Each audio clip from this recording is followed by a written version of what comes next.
This demonstration is for a slot or centered zipper. This type of zipper is typically found at the center, front, or back of garments, but it may also be used on binders, purses, backpacks, or other types of projects. To prepare the fabric for zipper insertion, you should finish the edges of the seam allowances on the two pieces. In this sample, I'll be using the serger, but you could also zigzag the edge. After serging the seam allowances, make a mark showing where the bottom of the zipper will go on the wrong side of both pieces of fabric. Place the two pieces of fabric right sides together with the serged edges aligned.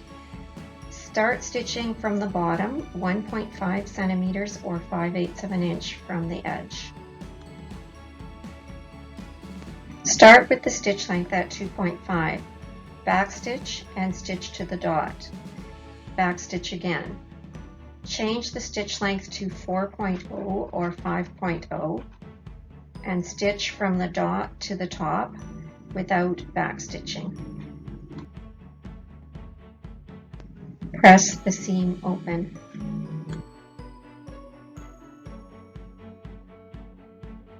There are a number of ways to prepare the zipper for stitching. It can be basted in place with a needle and thread or pinned. My favorite method is to use a double-sided basting tape. This is a tape that will dissolve when it is washed, so there's no need to remove it after stitching. I prefer the narrowest width, which is 3 millimeters or 1/8 inch. I find wider widths tend to gum up the sewing machine needle and cause it to skip stitches. Place two pieces of basting tape on each side of the zipper on the right side. You'll notice the tape is slightly shorter than the zipper. This is because this zipper is longer than the opening where it will be used. There is a reason for that, and I will explain that later. Remove the cover from the tape on one side of the zipper. Place the zipper upside down with the zipper stop at the mark for the bottom of the zipper where the basting starts. The zipper teeth should be lined up approximately 1 millimeter from the seam. The tape will allow you to reposition if you are not happy with where it is sitting. Close the zipper, remove the cover from the basting tape on the opposite side, and press the zipper into position.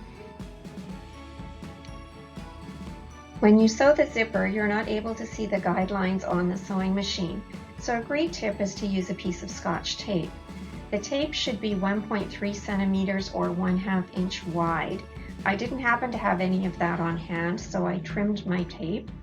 You will position it so it covers the seam and an equal amount of the tape is showing on both sides, and it should go down to where you want to sew the bottom of the zipper. Now keep in mind the zipper stop is metal, and so you need to either sew above or below it, or you will break your needle when you do your stitching.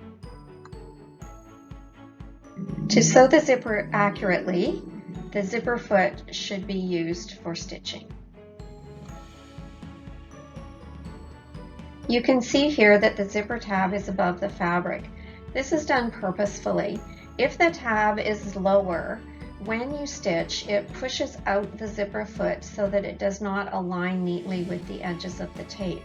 But by making the zipper a little bit longer than it's needed, we can move that tab higher up, and then after you're done stitching and have removed the basting, you will lower the zipper tab and stitch across the top of the zipper to secure it, and then that excess will be trimmed off.